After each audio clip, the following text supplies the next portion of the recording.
C'est dans un contexte général marqué par les répercussions des crises climatiques, énergétiques, sanitaires et économiques, surtout dans les pays vulnérables, sans oublier la guerre en Ukraine et la montée en force des puissances émergentes, les BRICS, que va se tenir du 22 au 23 juin 2023 à Paris, le sommet pour un nouveau pacte financier mondial.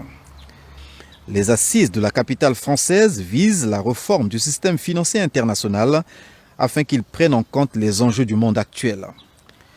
Il s'agit de trouver de nouveaux mécanismes de financement pour aider ces pays vulnérables à se remettre des situations difficiles dont ils ne sont pas toujours les auteurs. Ce devoir de justice et de solidarité pour faire face aux défis communs comme la lutte contre la pauvreté, les changements climatiques et la protection de la biodiversité implique la réorganisation de l'architecture normative et institutionnelle structurant l'activité financière dans le monde.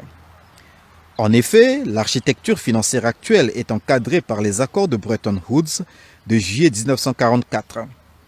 Les principaux objectifs de ces accords étaient la mise en place d'une organisation financière internationale, la reconstruction et le développement économique des pays touchés par la Seconde Guerre mondiale. Dans la foulée, le dollar américain est devenu la monnaie de référence à la place de l'or. Le Fonds monétaire international et la Banque mondiale sont nés, laissant au cours des décennies 80-90 dans la conscience collective en Afrique les douloureux souvenirs des programmes d'ajustement structurel économiquement drastiques et socialement dramatiques.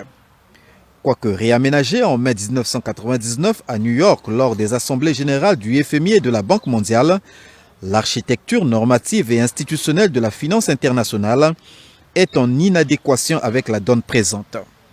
C'est pourquoi, à l'occasion des derniers travaux de la COP27 et du G20, le président français Emmanuel Macron a appelé à la tenue du sommet pour un nouveau pacte financier mondial. Co-organisé par la France, l'île de la Barbade et l'Inde, les Assises de Paris vont connaître la participation de plusieurs dirigeants du monde, parmi lesquels le président de la République du Congo, Denis Sassou Nguesso. Initiateur de la décennie mondiale de la forestation et du Fonds bleu pour le bassin du Congo, le chef de l'État congolais, qui est le président de la commission climat du bassin du Congo, est un passionné de la cause climatique. À Paris donc, il va porter haut la voix du Congo et de l'Afrique pour que les enjeux cruciaux de l'or qui conditionnent l'existence humaine ne soient pas sacrifiés sur l'autel de l'individualisme et des considérations bassement identitaires.